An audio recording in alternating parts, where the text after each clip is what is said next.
Breaking news చూస్తున్నాం. అమెరికాలో మరోసారి కాల్పులు కలకలం రేపాయి. వైట్ హౌస్ సమీపంలో నేషనల్ గార్డ్స్ పై దుందుగుడు కాల్పులు జరిపాడు.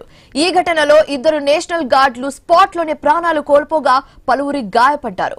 ఈ ఘటనతో అప్రమత్తమైన బలగాలు అనుమానితుడిని అదుపులోకి తీసుకున్నారు. కాల్పుల నేపథ్యంలో వైట్ హౌస్ ను లాక్ డౌన్ చేశారు.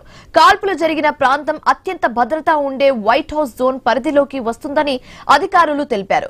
ఘటన స్థలానికి యుఎస్ సీక్రెట్ సర్వీస్ అధికారులు చేరుకుని దర్యాప్తు మొదలుపెట్టారు.